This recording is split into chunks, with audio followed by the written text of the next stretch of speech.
কেজে তালা দিয়া। কালকে তোমাদের বলেছিলাম যে কালকে দেখাবো কি কি কাটিয়ে আনলাম, কেমন কাটালাম। তো এই হচ্ছে একটা চুড়িদারের পিস। এই যে এটা একটু গন্ডগোল করে ফেলেছে, গলাটা খুব ছোট করে ফেলেছে। আবার ঝুলটা বলেছিলাম 46 দিতে, বাড়িতে এসে মেপে দেখছি 42। আর গলাটা এতটাই ছোট, এই দেখো এইটুকু গলাটা এতটাই ছোট যে আমি এটা পরতেই পারবো না। আজকে আবার একবার নিয়ে যাবো, এটা গলাটা একটু বড় করে দিলেই হবে। আর ঝুলটা তো যেটুকু করেছে সেটুকুই, এটা তো আর বাড়ানো যাবে না, কিছু করারও নাই, এরকমই করতে হবে। আর এই চুড়িদারের পাটা করেছিলাম, এই যে এটা চুড়ি পা, এই যে চুড়ি পা, এটা কাপড়টা খুব সফট। আর এই একটা করিয়েছিলাম, এইটা গরমের সময় একদমই পরা যাবে না, শীতের সময় মানে একটু ওয়েদারটা একটু নরম হলে তবেই পরা যাবে।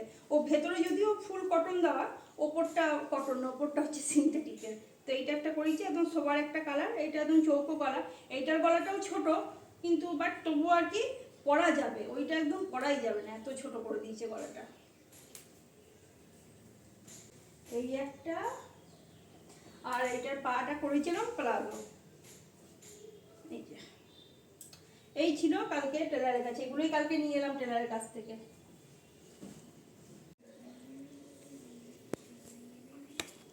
গুড মর্নিং, কেমন আছো তোমরা সবাই? মর্নিং যদিও বললাম, কিন্তু মর্নিং আর নাই, বেলা এখন 11:30 বাজছে বোধ হয়, দেখি কটা বাজে, 11:40 বাজে। আর দুপুর রোদ, সূর্যদেবটা একদম মাথার উপরে একদম চটচট করে জ্বলছে।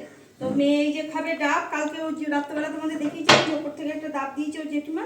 তো এটা এখন সকাল থেকে শুরু করেছে কেটে দাও, আগে কেটে দিয়ে নিই, তারপরে তোমাদের সাথে বাকি কথা বলবো। ডাবটায় ভর্তি জল আছে মনে হচ্ছে, ফুটো করা যাচ্ছে না, তার আগেই উঠলে উঠলে পড়ছে, জল বেরিয়ে আসছে বাইরে উপর দিয়ে, অনেক জল ডাবটায়। তো হয়ে গেছে, এবার ঢালতে হবে।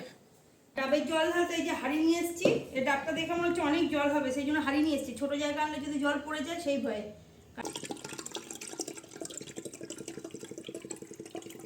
আরেকজন ডাবের পাশে দাঁড়িয়েই রয়েছে,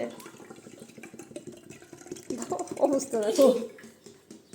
ও জল শেষ, বেশি জল নাই, ডাবটা দেখতেই বড়। 1 কাপ 1.5 কাপ মতো জল হয়েছে। হ্যাঁ মিষ্টি, ভেতরে নারকেল হচ্ছে নাকি দেখি, না শুধু ডাব, 1 ফোঁটাও নারকেল নেই, 1 ফোঁটাও নেওয়া নেই। এটাকে আমরা বলি, ভিতরে যেটা থাকে এটাকে আমরা বলি নেওয়া, আমাদের ভাষায় আর কি। অনেকে অনেক কিছু বলে, নাই ভেতরে কিছুই, নেওয়া নাই, না নেওয়া নেই। সকাল স্নান করে নিয়েছি 12টার মধ্যে, সব এগুলো মেলতে হবে।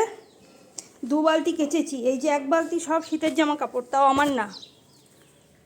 এই যে আরও একটা বালতি, আজকে সব ওর পাপার, আর তার সাথে এই যে একটা বিছানার চাদর। এখন চাপাতে হবে রান্না বান্না, কারণ আজকে এখনও রান্নাও চাপাইনি, এখন চাপাবো রান্না। 12টা বাজে 10 বাজছে, এখন ভাত চাপাবো আগে।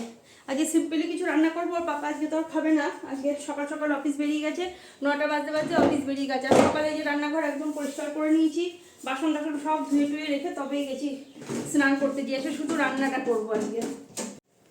সব কাঁচা জামা কাপড় এই যে মেলে দিলাম, 2 বালতি জামা কাপড়। বাপরে বাইরে যে রোদ বেরিয়েছে না, কিছু দেখাও যাচ্ছে না, বাইরের থেকে ভেতরে এসেছি সব অন্ধকার দেখতে পাচ্ছি আমি চোখে, আর কালো হয়ে গেছে সব মনে হচ্ছে ভেতরে আমার।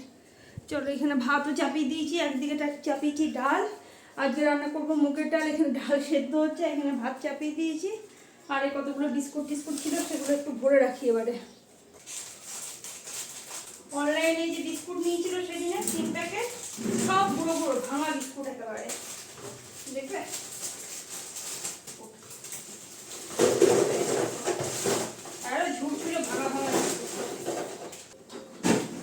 রান্নাবান্না অনেকটাই এগিয়ে ফেলেছি, অনেকটা করেও ফেলেছি রান্নাবান্না। আর খুব গরম লাগছে, জানলাটা দিয়ে হাওয়া আসছে কিন্তু তাও খুব গরম। আজকে যদিও হাওয়াটা কম, অন্যদিন হাওয়াটা আরও বেশি থাকে। আর ডাল হয়ে গেছে, মুগ ডাল হয়ে গেছে, এখানে এই যে একটুখানি কাঁচা পোস্ত বাটা করেছি পেঁয়াজ দিয়ে কাঁচা লঙ্কা দিয়ে। আর আজকে রান্না করব এই যে বড়ি পোস্ত, এই বড়িটা সেই মাসিতেই ছিল, সেইটা বড়ি পোস্ত খুব ভালো হয়েছিল, মাসি একবার বানিয়ে দিয়েছিল, নিয়ে এসেছিলাম বাড়িতে, খুব সুন্দর খেতে হয়েছিল। তো সেই বড়িটাই একটুখানি এই যে রয়েছে। আর একটু যেন কিসে দিয়ে, তরকারিটা দিয়ে না কিসে দিয়ে খেয়ে ফেলেছি, মনে নেই, ভুলে গেছি। আর এইটুকুই আছে, তো ভাবছি যে ফাইনালি গিয়ে বড়ি পোস্তটা বানিয়ে ফেলি। আমি যদিও বানাই নাই কোনোদিন, মাসির কাছে শুনে এসেছিলাম যে কী করে বানায় বড়ি পোস্ত, তো সেটাই মনে করে বানাবো। তখন থেকে বলছি স্নান করতে যা, স্নান করতে যা, যাচ্ছে না, নাচ প্র্যাকটিস করছে। দিয়ে দেবো। প্রথমে কড়াই গরম হয়ে গেছে, আর এই বড়িগুলো একদম মাসির বাড়িতে বানানো। কি সুন্দর ছোটো ছোটো বড়ি দিয়েছে। বড়িগুলো আগে একটু শুকনো কড়াইতে ভালো করে ভেজে নিলাম আর নাড়াচাড়া করে নিলাম। এইবারে দেবো তেল। আর বড়ি ভাজতে না বেশ অনেকটাই তেল লাগে। ভেজে এবারে তুলে নেবো। বড়িগুলো ভেজে তুলে নিয়েছি। এই তেলেই দিয়ে দেবো এখন পেঁয়াজ। আর বড়িটাকে যদি একটু আগে ভেজে নাও না, মানে শুকনো কড়াইতে, খালি কড়াইতে, তাহলে তেল অনেকটা কম লাগে। একদিন করে দেখো এইভাবে তেলের মধ্যে বড়ি দিয়ে না, আগে শুকনো কড়াইতে বড়িটাকে একটু ভালো করে নাড়াচাড়া করে নেবে, তারপরে তেল দেবে, দেখবে তেলটা টানে না বেশি। পেঁয়াজটা খুব সুন্দর করে ভাজা হয়ে গেছে। এইবারে দিয়ে দেবো পোস্তটা।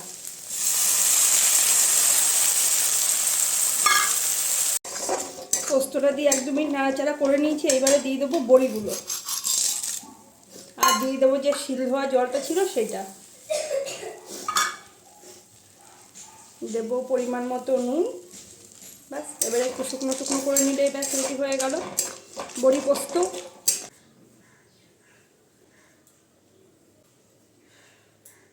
যে সব গুছিয়ে ফেললাম, এবারে এগুলো সব ভরে দিতে হবে।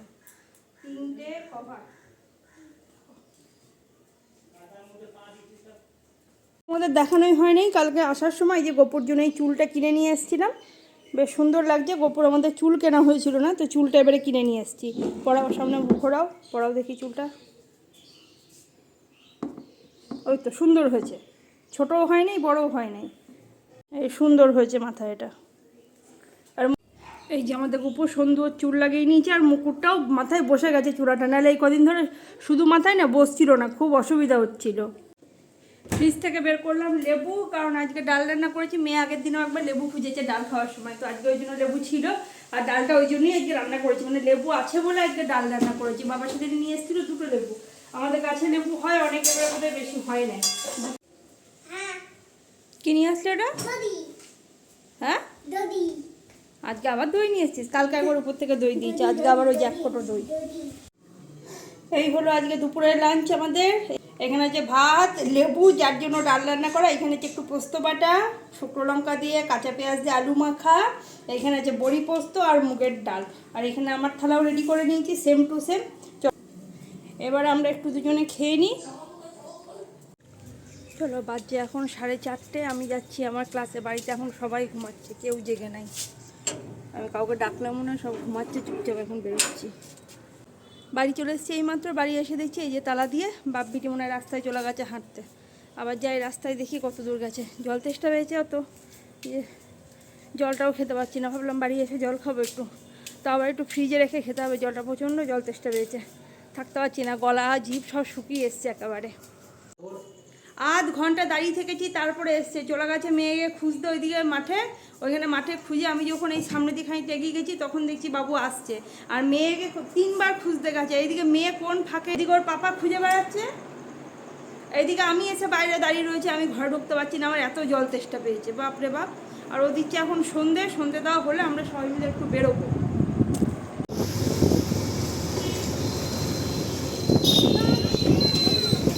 চলে এসছে এই যে বাজারে। আর এসছি আজকে মেয়ের ব্যাগ কিনতে। যে ঢুকে গেছে, ব্যাগ দেখে মেয়ে আগে ঢুকে গেল। ব্যাগের উপরে ডলের ছবি নাই বলে নেবে না। ওই যে দাঁড়িয়ে রয়েছে গাড়িতে ওইখানে। সত্যি কি হলো, কি অবস্থা। চলে আসলাম বাড়ি। আর আসার সময় এই যে একটা তরমুজ নিয়ে এসেছি। তরমুজটা জলে ভিজিয়ে রেখে চেঞ্জ করব। চেঞ্জ করে সন্ধে মেয়ে দেখিয়ে দিয়ে গেছিলো। আমি এখন হনুমান চালিসাটা পড়বো। আমি মঙ্গলবার আর শনিবার দিনটা হনুমান চালিসাটা পড়িয়ে এই সন্ধ্যেবেলায়। তো চেঞ্জ করে হাত পা ধুয়ে তারপরে হনুমান চালিসাটা পড়বো। তারপর তরমুজটা এখন ভালো করে জলে ভালো করে জলে ভিজিয়ে রেখে তারপরে যাব। তরমুজ কাটার আগে শুধু মনে ধুকপুক করে, লাল হবে কি হবে না, লাল হবে কি হবে না। মোটামুটি খারাপও না, আবার টুকটুকে লালও না। আমি তরমুজ এই যে তরমুজটাকে এইভাবে কাটবো, কেটে ফ্রিজে ভরে রাখবো, একটু ঠান্ডা হলে খাবো। তরমুজ দেখবে একটু ঠান্ডা হলেই খেতে বেশি ভালো লাগে। এই যে হয়ে গেল সব কাটা, এটা এবার ফ্রিজে ভরে দেবো। গোপুর প্রসাদ খাচ্ছ, আর আমি খাচ্ছি তরমুজ। এখন এই যে আসার সময় একটা তরমুজ কিনে আনলাম, ফ্রিজে রাখলাম, এখন বাজে 9টা, ঠান্ডা ঠান্ডা হয়েছে, মিষ্টি না অতটা, লাল আছে তাও মিষ্টি না খেতে। তরমুজ খাওয়া হয়ে গেছে, এখন চাপাতে হবে রাতের রান্না। রাত্রেবেলা যে করবো পেঁপে দিয়ে, আলু দিয়ে, সয়াবিন দিয়ে তরকারি। দুপুরবেলায় সব কেটে কুটে একদম রেডি করে রেখে দিয়েছি, এখন শুধু একটু রান্না করতে হবে। হয়ে গেছে আমার তরকারি, পেঁপে আলু সয়াবিনের তরকারি, শুকনো শুকনো করেছি। রাত্রেবেলা তো আর এক গাদা কেউ খাবে না। আর এখানে বাসন কোসনো যে কটা যা ছিল সব এই যে ধুয়ে নিয়েছি। আর এগুলো জামা কাপড়, এগুলো শুকায় নাই। আমাদের জামা কাপড় রাখার আমাদের খুব অসুবিধা হয়ে গেছে। ওইদিকে তক্তাটা ইয়ে হয়ে, ওইদিকে মন্দিরে কাজ হচ্ছে। খাবো না বলছি তো আমি, জানে আমি রাত্রেবেলা খাবো না তরকারি, তারপরেও আবার আমাকে ইয়ে করছে। দেখাবো, দেখবে মুখটা খালি গায়ে বসে রয়েছে, ওই জন্য ক্যামেরা ওইদিকে ঘোরাচ্ছে। ক্যামেরা ঘুরিয়ে দেবো ওইদিকে, দেখবে উনি।